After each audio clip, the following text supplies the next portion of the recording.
Hi అండి, అందరికీ నమస్తే. ఈ వీడియోలో మనం పాల మీగడ నుండి నెయ్యి ఎలా చేయాలో చిన్న చిన్న టిప్స్తో నేను మీకు చూపిస్తాను. ఫస్ట్ నేను పాలని బాగా బాయిల్ చేసి కొంచెం చల్లార్చి తర్వాత దానిపైన ఫామ్ అయిన మీగడని తీసి స్టోర్ చేస్తాను. రోజు అలాగా పాల మీగడని స్టోర్ చేసి బాక్స్లో పెట్టి ఫ్రిడ్జ్లో పెట్టేస్తాను.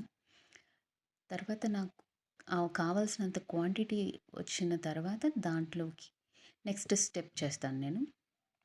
ఇలాగా పాల మీగడ ఎంత కుదిరితే అంత తీసి బాక్స్లో వేసి ఫ్రిడ్జ్లో పెట్టేస్తాను.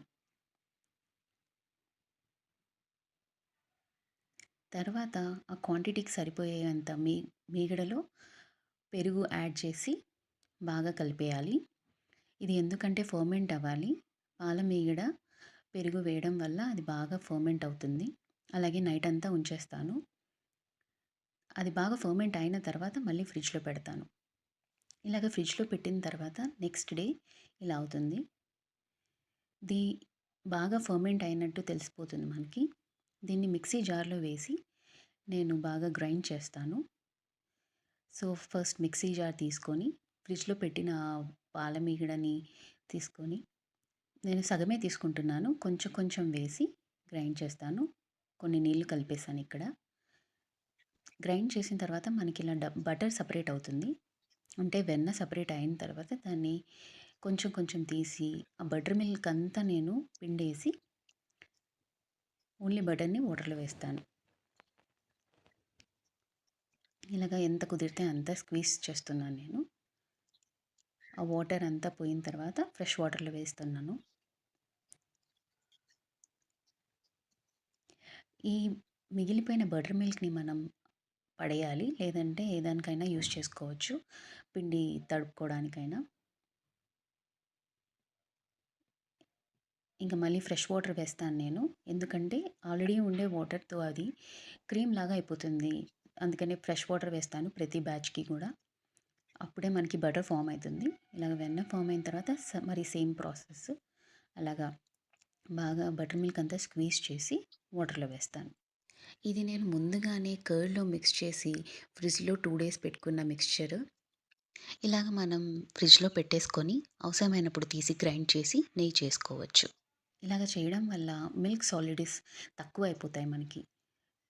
ఇదే బటర్ని కొంతమంది 2-3 times వాటర్లో వాష్ చేస్తారు, మంచి వాసన వస్తుందని. సో మీ బటర్ మంచి వాసన ఉంటే మనం చేయాల్సిన అవసరం లేదు. ఒకసారి నేను వాష్ చేసినట్టు అనేసి ఒక ప్యాన్లో వేసుకుంటున్నా. ప్యాన్ కూడా బాగా గట్టిగా ఉండే ప్యాన్, అంటే థిక్ బాటమ్డ్ ప్యాన్ అంటాం మనం. అలాంటి దాంట్లో వేసుకొని నేను స్టవ్ మీద పెడతాను. మీడియం హై ఫ్లేమ్లో పెట్టేసి స్టవ్ ఆన్ చేస్తున్నాను నేను. అది నెమ్మదిగా మెల్ట్ అయిపోతుంది. కరిగిన తర్వాత కొంచెం నీళ్ళలాగా అవుతుంది. దాన్ని మనం బాగా కలిపేయాలి. ఇలాగ నెమ్మదిగా వెన్న అంతా కూడా కరిగిపోతుంది. ఇదే వెన్నని మనం ఒక జార్లో వేసుకొని ఫ్రిడ్జ్లో పెట్టుకొని వెన్నని డైరెక్ట్గా వాడుకోవచ్చు. ఒకవేళ నెయ్యి చేసుకోవాలంటే ఇలా కరిగించవచ్చు. సో ఇక్కడ నేను కరిగిస్తున్నాను. ఇది ఆల్మోస్ట్ 10 days నుండి నేను సేవ్ చేసిన బటర్.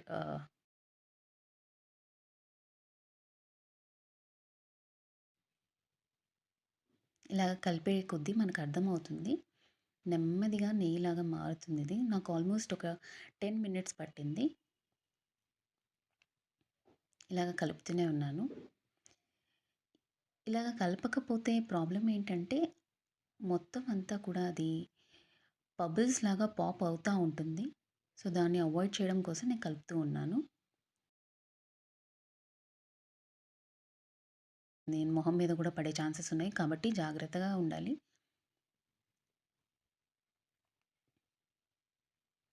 ఇలాగే కలిపే కొద్దీ మనకు అర్థమైపోతుంది. అది నెమ్మదిగా వెన్న నుండి నెయ్యి అవుతుంది. చూస్తున్నారు కదా ఎంత సాటిస్ఫైయింగ్ ఉంటుందో మనం ఇంట్లోనే నెయ్యి చేసుకుంటే. ఇది చాలా ఈజీ ప్రాసెస్. చాలా పెద్ద ప్రాసెస్ అనుకుంటాం కానీ ఒక 20 మినిట్స్‌లో మనం చేసుకోవచ్చు. ఏమంటే ఎవ్రీ డే మనం సేవ్ చేసుకుంటూ ఉండాలి. మిల్క్ పైనుండే క్రీమ్‌ని లేదా కర్డ్ పైనుండే క్రీమ్‌ని గూడా మనం సేవ్ చేసుకోవచ్చు. నేను ఒక తమలపాకును గూడా వేస్తున్నానిక్కడ. దానివల్ల మంచి అరోమా వస్తుంది. ఉంటే వేయొచ్చు, లేకపోతే లేదు. ఇది ఆప్షనల్ మాత్రమే. సో, ఆ తెల్లగా ఉండే ఆ మిల్క్ సాలిడ్స్ అంతా పోయేదాకా మనం వే వేడి మీదనే ఉంచాలి.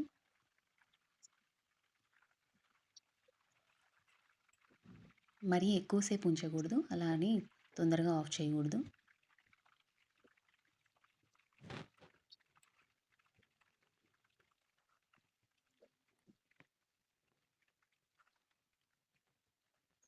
అది మొత్తం అయిపోయిన తర్వాత నేను టర్న్ ఆఫ్ చేస్తాను గ్యాస్.